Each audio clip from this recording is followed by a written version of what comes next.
संस्थापकाय च धर्मस्य सर्वधर्मस्वरूपिणे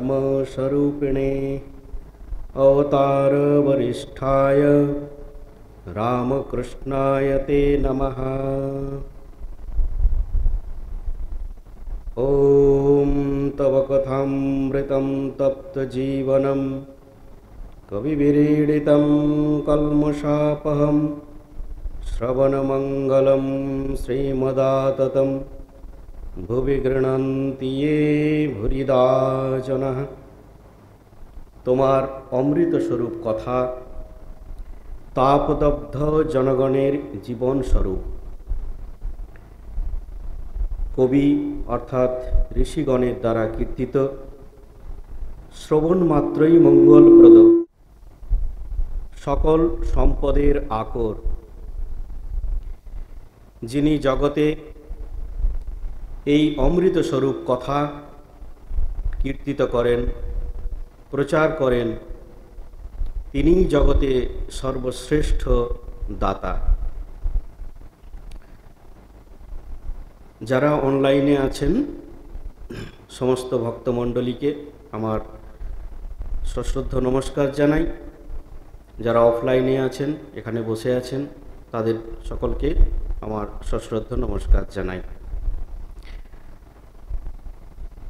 কথামৃত আমি এর আগের ক্লাসেও বলেছিলাম যে ঠাকুরের কথাগুলি এত সুন্দর যে সেই কথাগুলি ভেঙে চুরে বিশ্লেষণ করে আবার নতুন করে বোঝার কোনো দরকার নেই, পড়লেই সহজে বোঝা যায়। কিন্তু একটি কথা এখানে আছে, সেটি হচ্ছে যে এই অমৃত স্বরূপ কথা যিনি বর্ণনা করেন তিনি জগতে সর্বশ্রেষ্ঠ দাতা। আবার এই অমৃত স্বরূপ কথা আমাদের সকল সম্পদের আকর, শ্রবণ মাত্রই মঙ্গলপ্রদ। তো আমরা যত এই অমৃত স্বরূপ কথা কথামৃত পাঠ করব, আলোচনা করব, ততই কিন্তু আমাদের মঙ্গল হবে। সেই উদ্দেশ্যেই কথামৃত পাঠ, আলোচনা ইত্যাদি যা কিছু, সেই উদ্দেশ্যকে নিয়ে আমরা এখানে সমবেত হয়েছি। আর আজকে যে কথামৃতের কিছু কথা আমরা আলোচনা করব, সেইগুলির প্রশ্ন অলরেডি তৈরি করাই আছে, আর সেইগুলো থেকে একটু ঠাকুরের কথাগুলো দিয়ে আমরা বোঝার চেষ্টা করব এবং সংসারের সম্বন্ধে আজকে সমস্ত কথাগুলি আছে। সংসারের দুঃখ কষ্ট, সংসারের জ্বালা যন্ত্রণা, সংসারে আমাদেরকে কিভাবে থাকতে হবে, কিভাবে সংসার থেকে মুক্ত হওয়া যায়, কত ধরনের জীব আছেন সংসারে, ইত্যাদি নিয়ে আজকে আলোচনার বিষয়। সব কথাগুলি ঠাকুরের কথা, আমার কথা একটিও নয়। শুধুমাত্র এক সামান্য আমার কথা জুড়ে আমি ঠাকুরের কথাগুলি হুবহু হয়তো বাক্যটি বলতে পারবো না, অনেক সময় বই দেখতে হবে। যদি না পারি ক্ষমা করবেন। এখন শুরু করা যাক। প্রথমেই হচ্ছে জীবনের উদ্দেশ্য কি। ঠাকুর শ্রীরামকৃষ্ণ কথামৃতের অনেক জায়গাতেই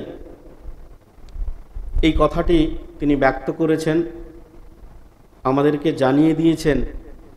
মনুষ্য জীবনের উদ্দেশ্য কিন্তু ঈশ্বর লাভ।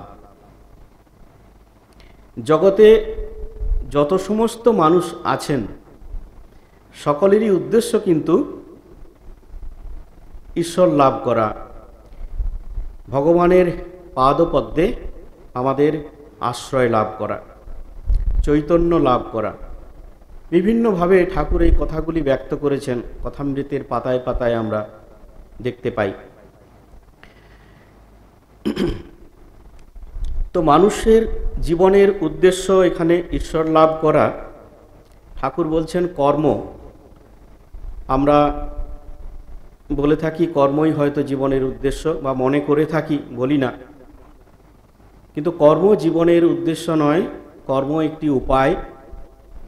তবে নিষ্কাম কর্ম একটি উপায়। যদি কর্ম কেউ নিষ্কামভাবে করতে পারেন তাহলে চিত্তশুদ্ধি হয়, এবং চিত্তশুদ্ধির ফলে ক্রমে ভগবান লাভ হতে পারে। শুদ্ধ চিত্ত, শুদ্ধ বুদ্ধি, শুদ্ধ আত্মা এক, ঠাকুর বলেছেন। সেই শুদ্ধ চিত্তে ভগবান প্রকাশিত হন। এখানে জীবনের উদ্দেশ্য কিন্তু কর্ম নয়। একটি মানুষ যখন মানুষ রূপে জন্মগ্রহণ করল, বাবা মার আদর যত্নে লালন পালনে সে বড় হলো, স্কুল জীবন শেষ করলো, কলেজ জীবন অর্থাৎ শিক্ষা জীবনটি শেষ করে, তথাকথিত শিক্ষা জীবনটি শেষ করে সংসার জীবনে প্রবেশ করল একটি পেশা নিয়ে। হয়তো কেউ চাকরি বাকরি করবে, কেউ ব্যবসা বাণিজ্য, কেউ চাষবাস, পৈতৃক জমি জমা থাকলে চাষবাস করবে। এই নিয়ে সংসার যাত্রা নির্বাহ করবে। বেশ, খুব ভালো। কিছুদিন এইভাবে চলতে লাগলো, কয়েক বছর এইভাবে চলতে লাগলো। সংসারের চাপ ক্রমশ বাড়ছে, অথবা সংসারের চাপ না বাড়লেও চাকরিতে কিভাবে আরও উন্নতি করা যায়, প্রমোশন হয়, সেজন্য চেষ্টা করতে লাগলো। ব্যবসাতে কিভাবে উন্নতি লাভ করা যায় সেটাও চেষ্টা করতে লাগলো, বা চাষবাসে কি করে বেশি অর্থ উপার্জন করা যায়, সেই উদ্দেশ্য নিয়ে পেশাগত জীবনে বেশি বেশি করে ধ্যান দিতে লাগলো, এবং সেইটি হয়ে গেল জীবনের উদ্দেশ্য। যেটিকে উপায় করে, কর্মটিকে উপায় করে ভগবান লাভ মনুষ্য জীবনের উদ্দেশ্য, যেটি ঠাকুর বলেছিলেন, সেইটি ভুলে গিয়ে সেই মনুষ্য জীবনের উদ্দেশ্য লাভ, ঈশ্বর লাভ, সেটি থেকে অনেক দূরে সরে গিয়ে এইগুলি অর্থাৎ কর্মজীবনের বেশি উন্নতি করা, বেশি টাকা পয়সা, ধন দৌলত ইত্যাদির দিকে মন চলে গেল। তখন উপায়টাই উদ্দেশ্য হয়ে গেল। ফলে কি হলো, আমরা উদ্দেশ্য থেকে সরে গেলাম। ভগবান লাভ যে মনুষ্য জীবনের উদ্দেশ্য সেটি ভুলে গেলাম। তার ফলে সংসারে দুঃখ, কষ্ট, যন্ত্রণা এগুলি আমাদের আসতে লাগলো। একবার শম্ভু মল্লিক ঠাকুরকে বলেছিলেন যে আপনি আশীর্বাদ করুন যেন আমার টাকা পয়সাগুলো হাসপাতাল, ডিসপেন্সারি আর ওই রাস্তাঘাট তৈরি এবং কুয়ো তৈরির কাজে লাগে। ঠাকুর বলেছিলেন কর্ম ভালো, এগুলি ভালো, কিন্তু যদি তুমি নিষ্কামভাবে করতে পারো বা অনাসক্তভাবে করতে পারো তাহলে ভালো। কিন্তু অনাসক্ত হয়ে করা, এগুলি করা খুব কঠিন। কোন দিক থেকে যে আসক্তি এসে যায় যিনি করেন তিনি বুঝতেই পারেন না। সেই জন্য বলছেন যে ঈশ্বরে ভক্তি লাভ, এইটি হচ্ছে উদ্দেশ্য। আমি জানি আমার মা আছেন, আমি মায়ের কাছে এই প্রার্থনা করি, মা তোমার শ্রীপাদপদ্মে যেন আমার ভক্তি লাভ হয়। শম্ভু মল্লিককে বললেন এগুলি ভালো, কিন্তু এটি ভুললে হবে না যে মনুষ্য জীবনের উদ্দেশ্য ঈশ্বর লাভ করা, কর্ম উদ্দেশ্য নয়। ভগবানের শ্রীপাদপদ্মে ভক্তি লাভই উদ্দেশ্য। এখানে আরেকটি জিনিস আমি এখন শুরু করব। প্রশ্ন হচ্ছে সংসারে কিভাবে আমরা থাকবো, তাহলে চলবো, থাকবো ইত্যাদি। ঠাকুর কি বলছেন? সংসারে সব কাজ করবে, বাবা মা স্ত্রী পুত্র সন্তানদের সেবা করবে, আদর যত্ন করবে। তারা যেন বুঝতে না পারে, তারা ভাববে যে যিনি আদর যত্ন করছেন, সেবা যত্ন করছেন, তিনি কত আপনার লোক, আর আপনিও তাদেরকে খুব আপন ভেবে এই কাজগুলি করবেন। কিন্তু মনে মনে জানবেন তারা আমার কেউ নয়, এই সম্পর্ক দুদিনের, অনিত্য, এটি জানতে হবে। এইভাবে সংসারে আমাদের থাকতে হবে। এটি থাকা খুবই কঠিন, কারণ সংসারে থাকলেই তো আসক্তি হয়। আমার ছেলে, আমার গাড়ি, আমার বাড়ি, আমার স্ত্রী পুত্র, সমস্ত কিছুই আমার, আত্মীয় পরিজন, ভাই ভগ্নী ভাইপো, সমস্তই আমার আমার আমার। ঠাকুর বলছেন এটি হলো এই আমার আমার, এটি হলো অজ্ঞান। তোমার তোমার, এটি হলো জ্ঞান। অর্থাৎ এই যাদেরকে নিয়ে আমি আমার আমার করছি, এরা সবই কিন্তু ঈশ্বরের, আমার কেউ নন। তাহলে সেটি হলো জ্ঞান। এইভাবে আমাদের সংসারে থাকতে হবে। আরও কতকগুলো জিনিস আছে, সেগুলো আমরা পড়ছি বা বলার চেষ্টা করছি। কচ্ছপ জলে চড়ে বেড়ায়, কিন্তু তার মনটি থাকে কোথায়? সেই ডাঙায় যেখানে তার ডিমগুলি আছে, সেখানে তার মন পড়ে আছে। অর্থাৎ এখান থেকে আমাদের এই জিনিসটি বুঝতে হবে যে সংসারে আমাদের মন থাকলেও, সংসারের কর্ম বা সেবা যত্ন, আত্মীয় পরিজন যারা নিকটাত্মীয় আছেন তাদের সেবা যত্ন করলেও কিন্তু আমার মনটি পড়ে থাকবে এই কচ্ছপের মতো সেই ডাঙায়। অর্থাৎ আমার যে আসল আশ্রয়স্থল, সেইখানে আমার মনটি পড়ে থাকবে। সেটি কোথা? ভগবানের শ্রীপাদপদ্ম। মন হচ্ছে কীরকম? ঠাকুর আরেকটি এক্সাম্পল দিয়ে বলছেন যে মন হচ্ছে খাঁটি দুধের মতো। যদি মনকে, এই খাঁটি দুধরূপ মনকে যদি সংসারে রাখা হয়, তাহলে কি হবে? সংসাররূপ জলে এই দুধ মিশে যাবে, আর আলাদা করে খুঁজে পাওয়া যাবে না। সেজন্য এই মনরূপ যে দুধ, একে নির্জনে সাধন করে বা নির্জনে রেখে দই পেতে মাখন তুলতে হয়। মাখন অর্থাৎ ভগবানে ভক্তি, ভক্তিরূপ মাখন তুলে তারপর যদি সংসারে থাকা যায়, তাহলে এই সংসাররূপ জলে এই ভক্তিরূপ যে মনটি বা ভক্তিযুক্ত যে মনটি, সেই মনটি সংসারের জলে মিশে যাবে না, নির্লিপ্ত হয়ে থাকবে। যেমন মাখন জলে ভাসতে থাকে নির্লিপ্ত হয়ে, জলের সঙ্গে মিশে যায় না, সেইভাবে সংসারে থাকার কথা বলছেন। হাতে তেল মেখে কাঁঠাল ভাঙতে হয়, তা না হলে হাতের আটা জড়িয়ে যায়। অর্থাৎ ভগবানে ভক্তি লাভ করে তারপর সংসারে হাত দিতে হয়, না হলে সংসারে জড়িয়ে পড়তে হয়। এই জড়িয়ে পড়ার অর্থই হচ্ছে, ভগবান বা ঠাকুর একটি ইঙ্গিত করছেন, যত সংসারের মধ্যে আপনি জড়িয়ে যাবেন, যত আসক্তি বাড়বে সংসারে, ততও কিন্তু দুঃখ আছে, অশান্তি আছে। তারপর বলছেন যে সংসারে থাকবে ঝড়ের এঁটো পাতার মতো। কতগুলি ঠাকুর বলছেন, কত রকমভাবে আমাদেরকে বোঝানোর চেষ্টা করেছেন। বলছেন যে ঝড়ের এঁটো পাতার মতো সংসারে থাকো। ঝড় কি করে? এঁটো পাতাকে উড়িয়ে নিয়ে গিয়ে কখনো ঘরের ভিতরে রাখে, কখনো আবার আস্তা করে রাখে। সেরকম ভগবানের শ্রীপাদপদ্মে যদি আমাদের শরণাগত থাকে, আমরা যদি শরণাগত হই, ভগবান যখন যেখানে রাখবেন আমাদের সেখানেই থাকতে হবে বা থাকব।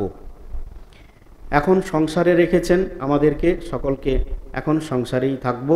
ভগবান সংসারে রেখেছেন কৃপা করে, অতএব সংসারটি আমার এখন সব, এই সংসারে থাকব, কিন্তু মনটা থাকবে ভগবানের পাদপদ্মে। যখন এর চেয়ে ভালো জায়গায় রাখবেন তখন সেখানে থাকব। অর্থাৎ টোটাল সারেন্ডার, শরণাগতি, এই ভাবটি নিয়ে সংসারে থাকতে হবে। তারপরে আবার বলছেন যে পাকাল মাছের মতো থাকতে হবে সংসারে। পাকাল মাছ পাকে থাকে কিন্তু গায়ে পাক লাগে না, অর্থাৎ সংসারে আমাদের থাকতে হবে কিন্তু সংসারের কালিমা যেন মনকে স্পর্শ না করে, মনে কোনো রকম আশ্রয় না নিতে পারে, মনকে যেন কালিমা লিপ্ত না করতে পারে, এইভাবে আমাদের সংসারে থাকতে হবে। বিড়াল ছানার কথা দিয়ে বলছেন যে বিড়াল ছানা সে মিউ মিউ করে, মা ছাড়া অন্য কিছু জানে না। মা তাকে কখনো হেসেলে রাখে, কখনো বিছানার উপরে রাখে বা কখনো অন্য কোথাও রাখে, সে মা ছাড়া অন্য কিছুই জানে না। সেই জন্য বিড়াল ছানার মতো এই সংসারীদের থাকতে হবে। সংসারেই থাকবেন কিন্তু বিড়াল ছানার মতো সংসারে থাকবেন। ঠাকুর যেখানে রাখে সেটাই ভগবানের আশ্রয়স্থল পেনে সেইভাবে থাকতে হবে। বিড়াল ছানা তার মা ছাড়া কিছু জানে না, মা তাকে যেখানে রাখে সেখানে সে আনন্দে থাকে। সংসারে আরেকটি বলছেন দাসীর মতো থাকতে। দাসী কি করে? দাসী মনিবের বাড়িতে থাকে, বাড়ির কথায় বলে যে এটি আমাদের বাড়ি। যখন মনিবের বাড়িতে থাকে তখন লোককে বলে এটি আমাদের বাড়ি, কিন্তু সে মনে মনে জানে এটি আমাদের বাড়ি নয়, আমার বাড়ি কোনো পাড়া গাঁয়ে। মনিবের ছেলেকে সে মানুষ করে, খাওয়ায় নাওয়ায় সব কিছু করে। আবার কখনো বলে আমার হরি আমার রাম মিষ্টি খেতে ভালোবাসে না, খুব দুষ্টু হয়েছে ইত্যাদি অনেক কিছু কথা বলে, কিন্তু মনে মনে জানে এ আমার ছেলে নয়, এ মনিবের ছেলে। সেই রকম আমাদের জানতে হবে এই যে পরিবারে আমরা যেমনভাবে আছি না, যে এ আমার ছেলে, এ আমার মেয়ে, এ আমার স্বামী, বাবা মা, সমস্ত কিছু আত্মীয় পরিজন, এদের সঙ্গে আমার সম্পর্ক দুদিনের। আসল আশ্রয়স্থল সেই ভগবানের পাদপদ্ম, সেইটি হচ্ছে আমার আশ্রয়স্থল। যেমন দাসী বলে আমার ঘর সেই পাড়া গাঁয়ে, আমি এখানে কাজ করতে এসেছি বিদেশে, যেমন দেশে বাড়ি কলকাতায় কাজ করতে আসে, ঠিক সেই রকম এইটি আমাদের ভাবনা। এই ভাবনাটি আমাদের সব সময় মনে মনে ভাবতে হবে, তাহলে সংসারে যে আসক্ত হওয়া, যেটি একদম ঘোর আসক্ত হওয়া, সেটি হবে না। সংসারে নির্লিপ্ত হয়ে থাকতে হবে, থাকতে পারবো। সংসারে যে কর্মই করুক না কেন, সংসারী ব্যক্তির সঙ্গে, সংসারী ব্যক্তির মাঝে মাঝে সাধু সঙ্গ দরকার। ঈশ্বরে ভক্তি থাকলে লোকে সাধু সঙ্গ আপনি খুঁজে নেয়। যেমন গাঁজাখোরকে দেখলে কোলাকুলি করে, অন্য লোক দেখলে মুখ লুকোয়। এই সংসারটি হচ্ছে কর্মভূমি, কর্মভূমি। তো এখানে কর্ম করতে আসা আমাদের, যেমন দেশ থেকে কলকাতায় কর্ম করতে আসা, সেই রকম এই ভাবটি আনা, এটি চিন্তা করতে হবে আমাদের, তবে গিয়েই ভাবটি আসবে যে এতগুলি পড়লাম, শুনলাম, আমরা আলোচনা হলো, কিন্তু এই ভাবটি আমাদের নিয়ে আসতে হবে মনের মধ্যে। এটি বারবার যদি চিন্তা করা যায়, তাহলে কিন্তু অভ্যাস করা যায়, তাহলে কিন্তু মনের মধ্যে এই ভাবটা আশ্রয় নেবে। তা না হলে এই কথামৃত শোনা, একটা কি বলবো, শুনলাম, শোনার পরে বেশ ভালো লাগলো, রসগোল্লা খেলাম গলা পর্যন্তই, তা গলা থেকে পেরিয়ে গেলে আর তার অস্তিত্বই থাকে না। সেরকম যতক্ষণ শুনছি ঠিক ততক্ষণেই, তারপরে এর আর স্বাদ পাচ্ছি না, একে বুঝতে পারছি না, বা যা ছিলাম তাই আছি। একটু একটু অভ্যাস করতে হবে, মনন করতে হবে, আর ভাবতে হবে। অভ্যাসেন তু কৌন্তেয়া বৈরাগ্যেন চ গৃহ্যতে, অভ্যাসেন তু কৌন্তেয়া, অভ্যাসের দ্বারাই, বৈরাগ্যের দ্বারাই এটি সম্ভব হয়। এটি গীতার কথা যদিও, তো অভ্যাস কথাটা এলো বলে বললাম। তাহলে এই সংসার হলো একটা কর্মভূমি, এখানে কর্ম করতে আসা। দেশের বাড়ি, দেশেতে বাড়ি, কলকাতায় গিয়ে কর্ম করা, কর্ম কিছু করা দরকার, তারপর সাধন। তাড়াতাড়ি কর্মগুলো করে নিতে হয়। এখন আমরা জানি না আমাদের সংসারে কতগুলো কর্ম করতে হবে। সমস্যাটা এখানে যে এতগুলো কর্ম করতে হবে। একটি স্টুডেন্ট জানে আমাকে 7টা সাবজেক্ট আছে, এগুলো ভালো করে তৈরি করতে হবে, তারপরে পরীক্ষা দিয়ে আমি ভালো রেজাল্ট করব। আমরা তো জানি না সংসারে আমাদের কর্ম কি, কতগুলো কর্ম করতে হবে। অনেক কথামৃতি আছে, কিন্তু সব আছে। কোন কোন কর্মগুলো করতে হবে এই কথামৃতিতে সব রয়েছে। শুধু একটু সতর্কভাবে পড়ে নেওয়া, জেনে নেওয়া, বাস। এখানেই কতগুলো তো আলোচনা হয়ে গেল যে সংসারে আমাদের কিভাবে থাকতে হবে, প্রথম কথা কি, কাদের সেবা করতে হবে, হয়ে গেল। আর যিনি কর্ম করছেন তার কথাটা এখনও বলা হয়নি। তো সেই তিনি বাইরে হয়তো চাকরি করছেন বা চাষবাস করছেন বা ব্যবসা বাণিজ্য করছেন, তিনি কিভাবে করবেন সেগুলো আমরা কর্মজীবনে বেদান্তের যে লেকচার আছে সেখানে শুনতে পারি, বা এখানে একটু বলে নেওয়া যেতে পারে যে কর্মজীবনে বেদান্ত মানে সেখানে হচ্ছে যে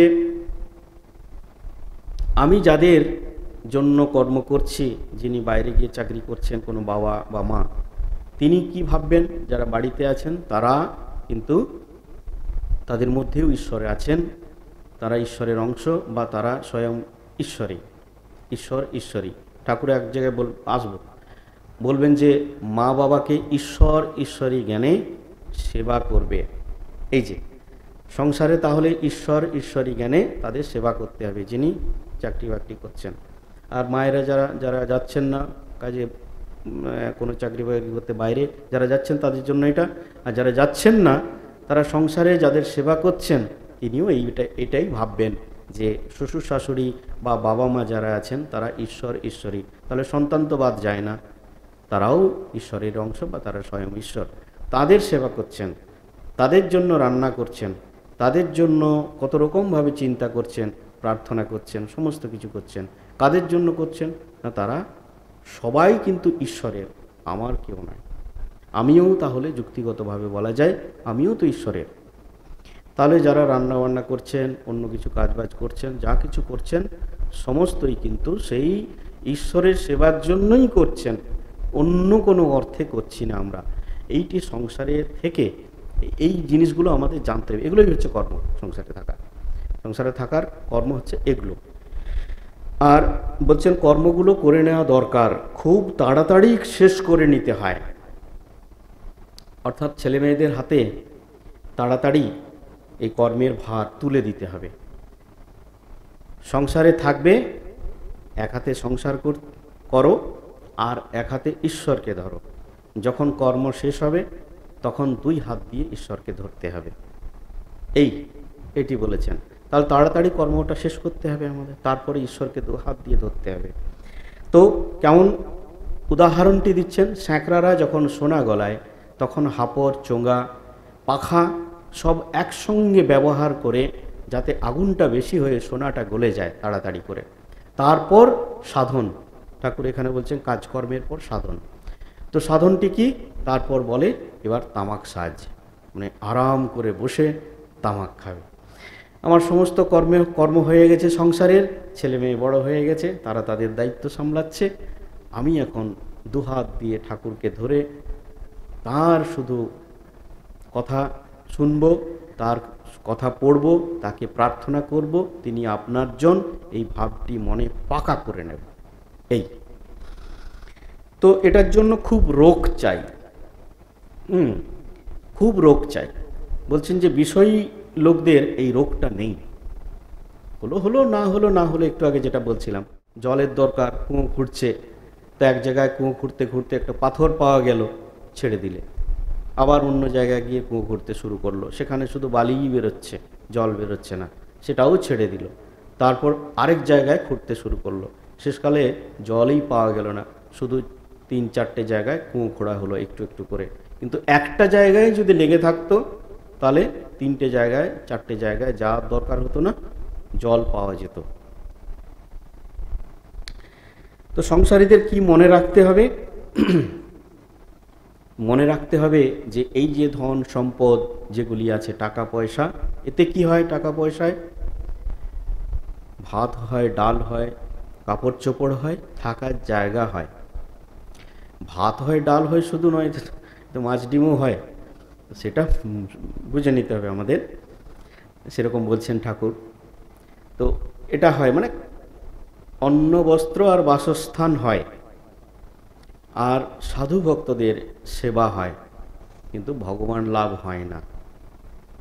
তো যতদিন পারা যায় এই সকল সম্পদ দিয়ে তো কেউ যাবে না আমার সাথে, চোখ বুঝলে কেউ আমার সাথে যাবে না, কি যাচ্ছে আমি নিজেও জানতে পারবো না। যতদিন এই সংসারে আছি ততদিন সাধু ভক্ত বা মানুষের সেবা করে যতটা পুণ্য অর্জন করা যায় করে নিতে হবে, বাকি কাজ ভগবানের। আপনি পুণ্য অর্জন করলে কোন লোকে যাবেন, কি করবেন, সমস্ত ঠিকঠাক করা আছে, আপনি সেখানে যেতে পারবেন, একদম সব রেডি করা আছে। ট্রেনে টিকিট কাটলে কোথায় যাবেন, বাসে উঠলে কোন ডেস্টিনেশনে যেতে পারবেন, কতটা যেতে পারবেন, প্লেনে টিকিট কাটলে কতটা দূরে যেতে পারবেন, মানে কোন প্লেনটা কত দূর যাচ্ছে, সমস্ত ঠিকঠাক করা আছে। আপনি শুধু কষ্ট করে টিকিটটা কেটে গাড়িতে উঠবেন। তো এই কষ্টটা আমাদেরকে করতে হবে।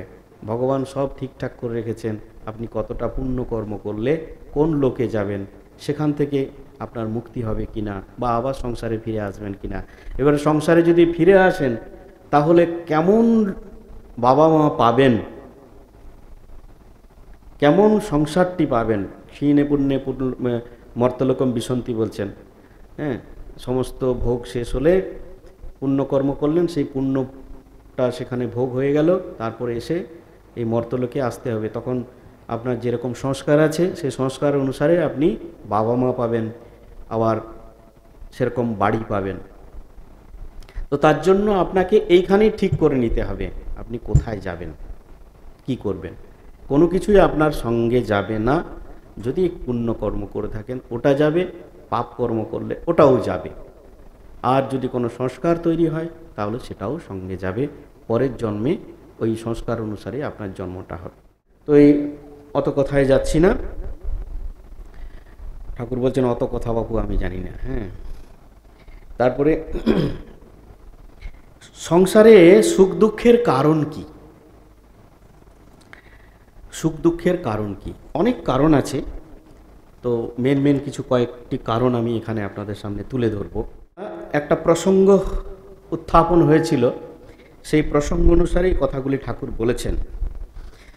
বলছেন যে কি জানো, সুখ দুঃখ দেহ ধারণের ধর্ম। দেহ ধারণ করলেই সুখ দুঃখ অশান্তি এগুলো আছেই। ঠাকুরকেও দেহ ধারণ করতে হয়েছিল, অর্থাৎ ঠাকুর দেহ ধারণ করে এসেছিলেন। দেহের যা ধর্ম, সুখ দুঃখ, ক্ষুধা তৃষ্ণা, রোগ জ্বালা, সমস্ত কিন্তু ঠাকুরকে নিতে হয়েছিল। তিনি সমস্ত কিছু ভোগ করেছেন, যেহেতু তিনি দেহ ধারণ করে এসেছিলেন। তাহলে অবতার পুরুষ যখন দেহ ধারণ করে এসেছেন, তাকে সব কিছু নিতে হয়েছে। তো আমরা তো কোথাকার কে? তো আমরা দেহ ধারণ করে এসেছি, অতএব দেহর যা ধর্ম সেটি আমাদের নিতে হবে, পালন করতে হবে। কয়েকটি উদাহরণ দিয়ে ঠাকুর বলছেন, কবি কঙ্কনের চণ্ডীতে আছে, ভগবতীর বরপুত্র কলুবীরকে জেলে বুকে পাথর চাপা দিয়ে রাখা হয়েছিল। দেহ ধারণ করলেই সুখ দুঃখ ভোগ আছে। শ্রীমন্ত এত বড় ভক্ত, তার মা খুল্লনাকে ভগবতী কত ভালোবাসেন, কিন্তু সেই শ্রীমন্তের কত বিপদ, মশানে কাটতে নিয়ে গিয়েছিল। দেবকী শঙ্খ চক্র গদাপদ্মধারী সেই নারায়ণের দর্শন পেলেন, কৃষ্ণের দর্শন পেলেন কারাগারে, কিন্তু দেবকীর ওই কারাগারবাস ঘুচল না। অর্থাৎ তিনি মানুষ রূপে জন্ম নিয়েছেন, তো ভগবানের দর্শন হলো, ভগবানকে সন্তান রূপে পেলেন ঠিকই, কিন্তু কারাগারবাসটা ঘুচল না। দেহ ধারণ করলে এই সুখ দুঃখটা নিতেই হবে, প্রারব্ধ কর্মের ভোগ। যা কিছু আমরা কর্ম করি সংসারে, পাপ কর্মই বলুন বা পুণ্য কর্মই বলুন, সব কিছুরই কিন্তু ভোগ হবে। যদি ভোগ না হয়, ভোগ শেষ না হয়, হয় পুনর্জন্ম হবে না, অথবা এই জন্মেই যিনি ভোগ করছেন তার মৃত্যুও হবে না, শরীর যাবে না। সমস্ত কিছু ভোগ হয়ে গেলে শরীর আপনি চলে যাবে। তারপরে প্রারব্ধ কর্মের যদি পুণ্যকর্ম থাকে তাহলে তার ভোগটা আরও অন্য জায়গায় হবে, কোনো লোকে গিয়ে হবে। সেখান থেকে ভোগ শেষ হলে আবার জন্ম হবে। তাহলে যে কদিন ভোগ আছে দেহ ধারণ করতে হয়, ভোগ থাকলে দেহ ধারণ করতেই হবে। একজন কানা গঙ্গা স্নান করলো, সব পাপ ঘুচে গেল, কিন্তু কানা চোখ ঘুচল না। এই সংসারে থাকতে গেলে সুখ দুঃখ আছে, একটু আধটু অশান্তি আছে। কাজলের ঘরে থাকবে, কালি লাগবে না তা কি হয়? একটু আধটু তো লাগবে। এই সংসারটা হচ্ছে তার লীলা খেলা। এই লীলায় সুখ দুঃখ, পাপ পুণ্য, জ্ঞান অজ্ঞান, ভালো মন্দ আছে। দুঃখ পাপ এসব গেলে লীলা চলে না। ভগবান আবার অন্যরকমভাবে বলছেন যে এটি তার লীলা খেলা। সংসারে মায়ায় বদ্ধ করে রেখেছেন তো আমাদেরকে, তার লীলা চলবে কি করে?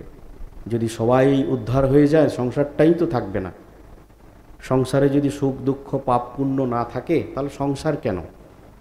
এই নিয়েই তো সংসার। খাঁটি সোনায় গড়ন হয় না বলে, কিছু খাদ দিতে হয়।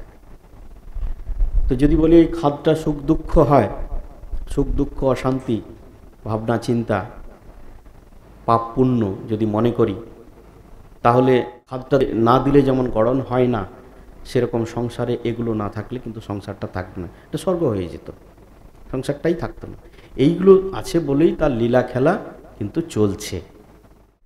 সংসারের সুখ দুঃখ কিভাবে সহজে গ্রহণ করা যায়, গীতাতে এর নিয়ে অনেক রকম কথা আছে।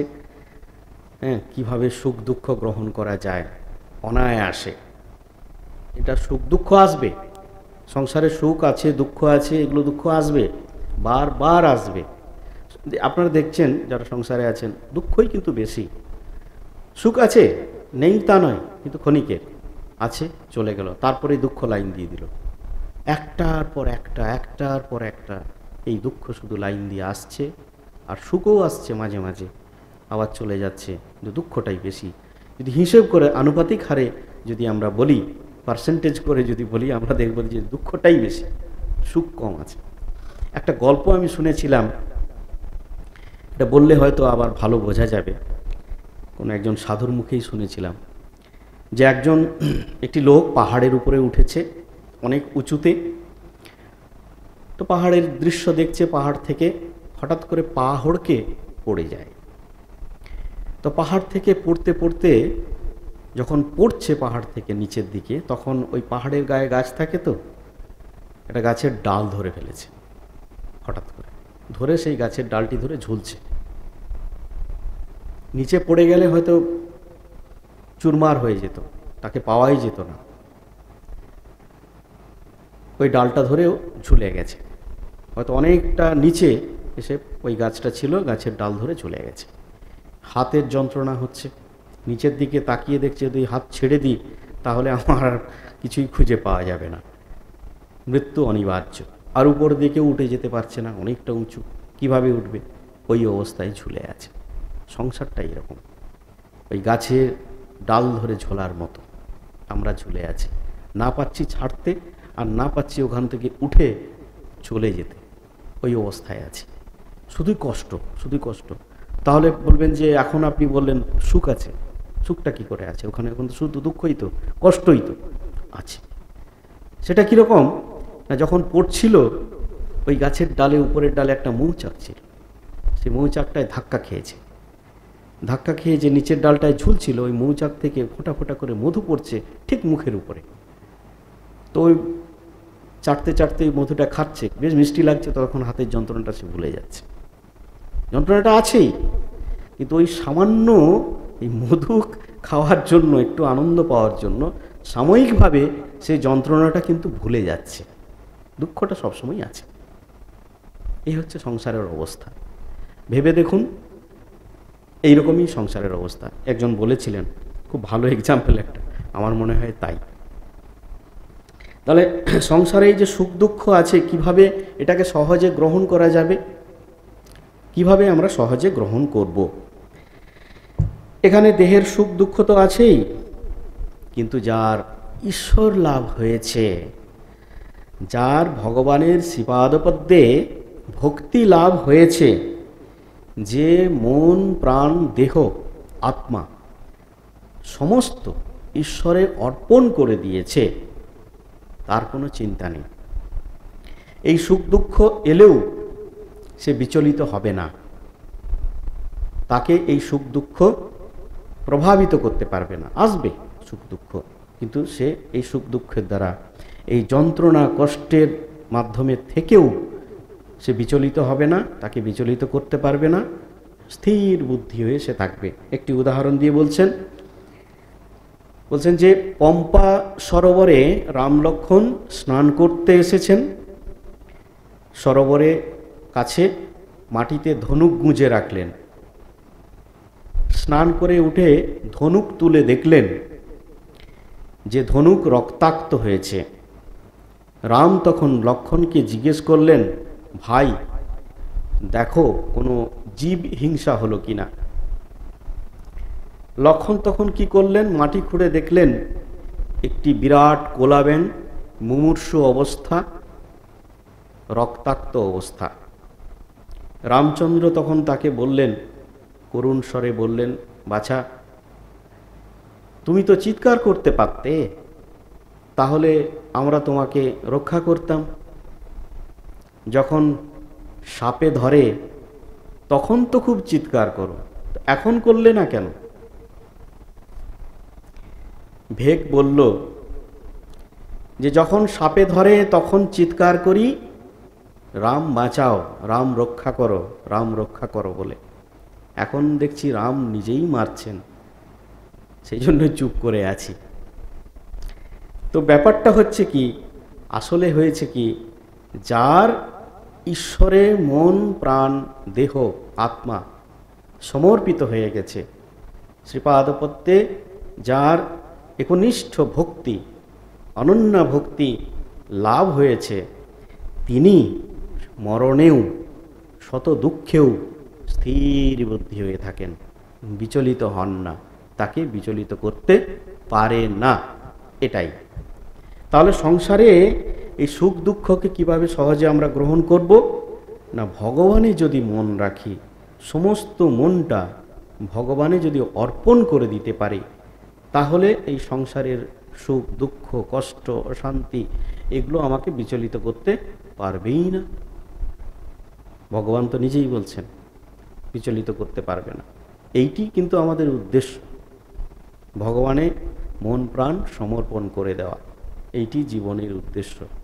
তাহলে আমরা বলি জপ ধ্যান হচ্ছে না, সংসারে এত কষ্ট তত কষ্ট, এই হচ্ছে না ওই হচ্ছে না, সমস্ত কিছু ওর পিছনেই দৌড়াচ্ছি, যেটা হচ্ছে না তার পিছনেই দৌড়াচ্ছি। কিন্তু মনটাকে ঘুরিয়ে এনে যদি ঈশ্বরের পাদপদ্মে দিয়ে দিই, তাহলে যে বেটা কষ্ট এসেছিল সে বেটা পালিয়ে যাবে। বলছে আমাকে পাত্তা দিচ্ছে না যখন, তাহলে এর কাছে থেকে কোনো লাভ নেই, পালিয়ে যাবে। যাকে আপনি দেখবেন বাড়িতে, আমরা দেখেছি যে কোনো একটা পশু যদি বাড়িতে আসে, তাকে যদি আপনি খেতে দেন, আদর যত্ন করেন, সে রেগুলার আসবে, কিন্তু এসে হয়তো আপনার উপকারও করবে। কিন্তু আপনি যদি তাকে অবজ্ঞা করেন, পালাবে, আর আসবেই না, ঘুরেও তাকাবে না। এইগুলোও ঠিক তাই। আমরা এই যে সুখ দুঃখ যন্ত্রণা, এগুলো আমরা চাই, মনে মনে একটু আদ্র চাই আমরা, না হলে থাকতে পারি না আমরা। এই শ্রীকান্ত উপন্যাসে একটা প্রবন্ধ ছিল, নৈশ অভিযান, আপনারা কেউ কেউ হয়তো পড়ে থাকবেন, পড়েছেন না? নৈশ অভিযান। সেখানে একটি কথা আছে, আমার খুব মনে আছে ওটা, যে খোড়ার পা খানায় পড়ে, খানার দোষে নয়, খোড়ার পাটারও একটু খানায় পড়ার টেন্ডেন্সি থাকে, মানে প্রবণতা থাকে, এই কথাটি বলা আছে। আমরা দেখছি আমাদের ব্যক্তিগত জীবনে আমাদের কিন্তু ওই খানায় পড়ার একটু টেন্ডেন্সি আছে, খানার দোষ শুধু নয়, ওখানে খানাটা কেন আছে এটা খানার দোষ শুধু নয়, আমাদের পাটার একটু ঝোঁক আছে, ওইখানে পড়ে যাওয়া। ওই ঝোঁকটাকে কোনোরকমভাবে টেনে আটকাতে হবে, ওই ঝোঁকটাকে কোনোভাবে রুখে দিতে হবে, তাহলে কিন্তু খানা খানার জায়গায় থেকে যাবে, পা পায়ের জায়গায় থেকে যাবে। ওই পড়ে গিয়ে যে কষ্টটা হয় ওটা আর হবে না। আদর্শ এবং সুখের সংসার কিভাবে তাহলে হবে মহারাজ? খুব কঠিন কথা, মহারাজরা সংসার করেনি, বুঝবেন কি করে? তো ঠাকুরের কথা এখানে পড়া যাক, কি বলছেন দেখি। বলছেন যে মা বাবাকে ঈশ্বর ঈশ্বরী জ্ঞানে দেখো, সেবা করো। স্বামী স্ত্রী দুজনেই ভক্ত, কেবল ঈশ্বরের কথা বলে, ঈশ্বরের প্রসঙ্গ নিয়ে থাকে, ভক্তের সেবা করে, সর্বভূতে তিনি আছেন জেনে দুজনেই তাদের সেবা করে, যত্ন করে। তাকে জেনে সংসার করে বলে তাদের মধ্যে কোনো ঐহিক সম্পর্ক নেই, সম্বন্ধ নেই। ছেলেদের খাওয়ায় যেন গোপালকে খাওয়াচ্ছে, তারা দেখে এইটি মূল কথা। জীব জগৎ তিনিই হয়েছেন, তখন আর সংসার অসার বোধ হয় না। বাবারে কি সংসারে কি কষ্ট মহারাজ, কি বলবো। এই কষ্ট ইনি একটু আগে বলছিলেন, এই কষ্ট সেই কষ্ট। সংসারে যদি ভাবা যায় তিনি এই জগৎ সংসার হয়েছেন, তিনি মানে আমরা ঠাকুরকে বলবো, মাকে বলবো, স্বামীজিকে, তিনি এই জগৎ সংসার হয়েছেন, তিনি ছাড়া অন্য কিছুই নেই। মা বাবাও তিনি হয়েছেন, ভক্ত সাধু, সৎ অসৎ, দুষ্টু লোক অসাধু লোক সব তিনিই হয়েছেন, তিনিই সন্তান হয়েছেন, সব তিনি হয়েছেন। এইটি যদি জানা যায় সংসারে থেকে, তাহলে সংসারটা কষ্টের মনে হবে না, অসার মনে হবে না। তখন মনে হবে সংসারটা মজার কুটি, খাই দাই আর মজা লুটি, এইটা মনে হবে। এটি করতে হবে আমাদের। তখন তো বলবেন মহারাজ এরকম তো স্বামী স্ত্রী খুব বিরল, বিরল হলেও কিন্তু আছে। আপনারা পড়েছেন তো নাগ মহাশয়ের কথা, ওইরকম সংসারী মানুষ পাওয়া যায়, বিরল কিন্তু আছে। বলরাম বাবুর কথা আপনারা পড়েছেন, কি সুন্দর একটি সংসার, নাগ মহাশয়ের কি সুন্দর একটি সংসার। সব সময় ঈশ্বরকে নিয়ে আছেন, ঈশ্বর যেন তাদের পিছনেই ঘুরছেন, তারা ঈশ্বরের পিছনে ঘুরছেন না। এই রকম ভক্ত হওয়া চাই, তবে গিয়ে সংসারটা অসার মনে হবে না, সুখের মনে হবে। কারণ সংসার ছাড়া তো তিনি নেই। রাম যখন তার শিক্ষা জীবন শেষ করল, গুরুর কাছ থেকে শিক্ষা নিয়ে যখন ফিরে এলো অযোধ্যায়, তখন প্রচণ্ড বৈরাগ্য, বলছেন আমি সংসার ত্যাগ করব। দশরথ অনেক বোঝালেন, কিন্তু রাম ছাড়বার পাত্র নয়। তখন তিনি বশিষ্ঠকে ডাকলেন। বশিষ্ঠ এসে দেখলেন রামের তীব্র বৈরাগ্য, সংসার ত্যাগ করবেই, কিন্তু তিনি তো গুরু। বলছেন রাম, তুমি সংসার কেন ত্যাগ করবে? সংসার কি ঈশ্বর ছাড়া?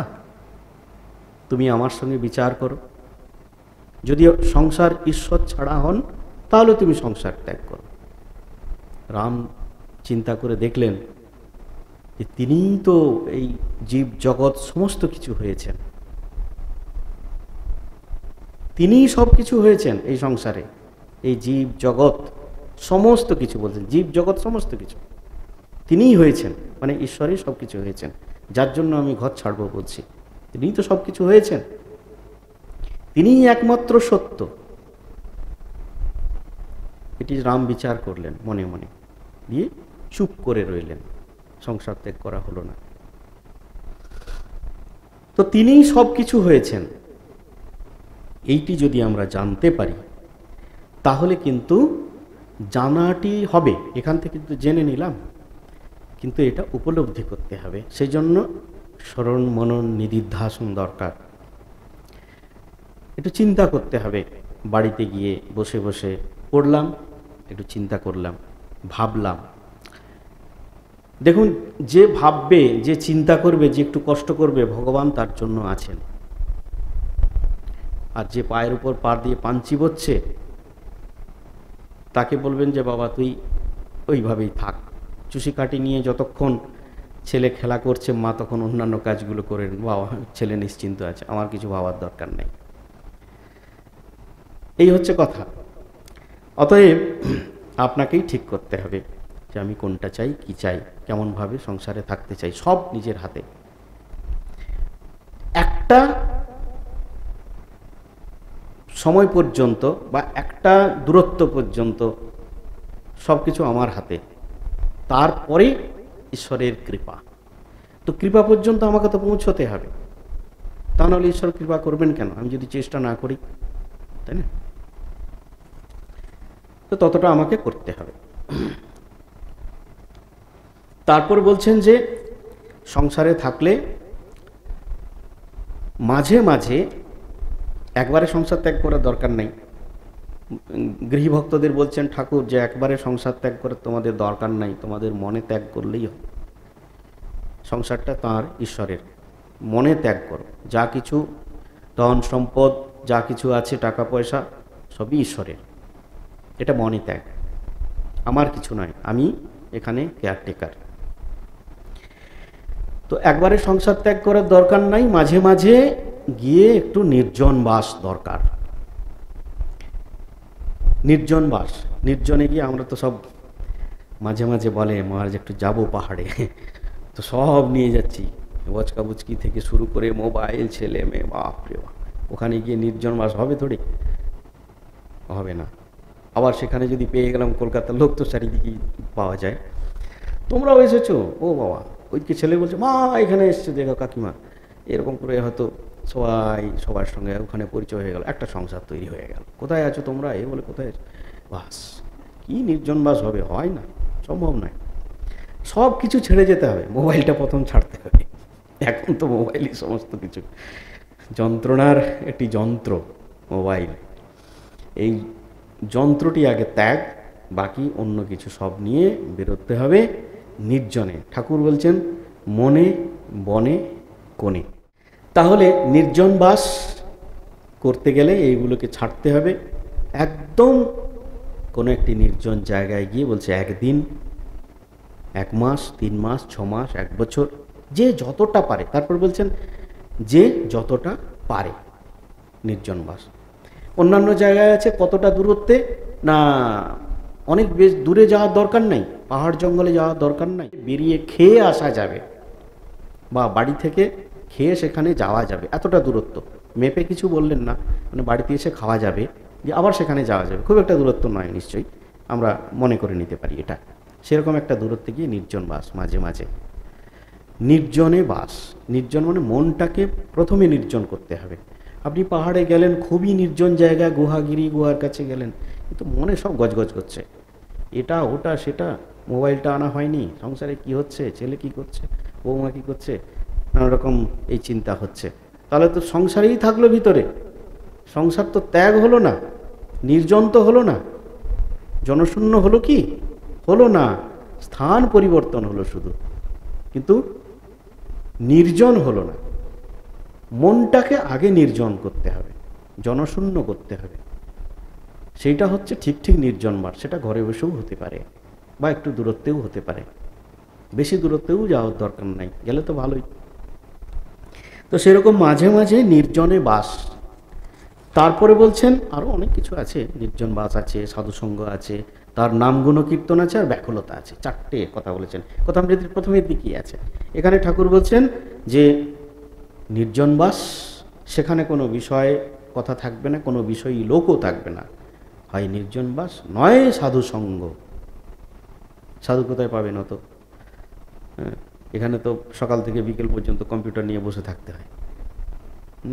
এসে গল্প করবেন, তখন একটু অন্য মনস্ক হলে মহারাজ আপনি ব্যস্ত আছেন, আমি চললাম, বাস এইসব হয়। সাধুসঙ্গ আর হচ্ছে না, কি বলবো, কি উপায় নেই, আপনাদেরও উপায় নেই, আমাদেরও উপায় নেই, কি করব। স্বামীজি এমন একটি সিস্টেম তৈরি করেছেন, এই সোসাইটিতেই থাকতে হবে, শত ঝামেলার মধ্যে তোমাকে তপস্যা করতে হবে, আবার সেবাও করতে হবে। এই তপস্যা সেবাটাই তপস্যা। আত্মনমোক্ষার্থম জগদ্ধিতায় চ বহুজন হিতায় বহুজন সুখায়। এই সেবা নিয়ে এই সোসাইটিতেই থাকতে হবে। এখানে রাজনীতি আছে, এখানে সমাজনীতি আছে, এখানে দুর্নীতি আছে, সব আছে। এই সব নিয়ে আমাদেরকে থাকতে হবে, আবার সাধন ভজন করে ঈশ্বর লাভেও চেষ্টা করতে হবে। খুব কঠিন কাজ। যারা গিরি গুহায় আছেন তারা আমার মনে হয়েছে, ব্যক্তিগত মত যদিও, এগুলো থেকে দূরে আছেন। এই সোসাইটিতে যা কিছু ঘটছে সব কিছু তো প্রভাব পড়ছে আমাদের উপরে, তাই না? সব কিছু প্রভাব পড়ছে সাধুদের উপরে। তো সেইগুলো হচ্ছে গল্প, বিষয়ের গল্প। সেগুলো তো আমরা গিরি গুহায় থাকলে হয়তো এগুলো শুনতে হতো না, কিন্তু শুনতে হচ্ছে, আমাদের থাকতে হচ্ছে, এর মাঝখানে থাকতে হচ্ছে। তাহলে সাধুসঙ্গ দরকার আছে। সাধুসঙ্গ কেন দরকার আছে এর পরের দিন যদি আমরা সময় পাই আলোচনা করব। আর দুই একটি কথা বলে আজকের পাঠ শেষ করব।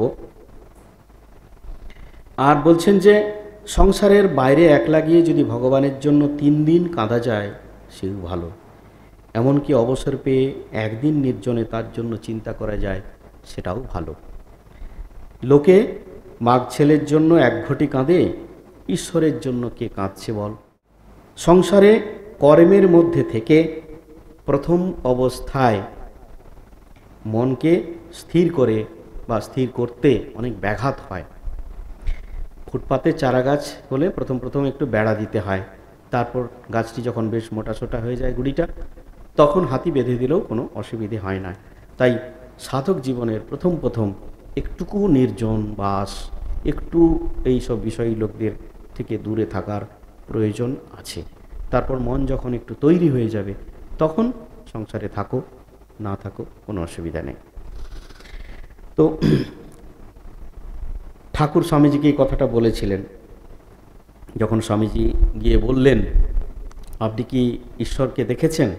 ঠাকুর কি বললেন, হ্যাঁ দেখেছি, তোকে যেমন দেখছি তার চেয়েও স্পষ্টভাবে দেখেছি, তুই যদি চাস তোকেও দেখাতে পারি, তবে ঈশ্বরের জন্য কি কাঁদছে বল। তারপরে এই কথাগুলি বলেছিলেন।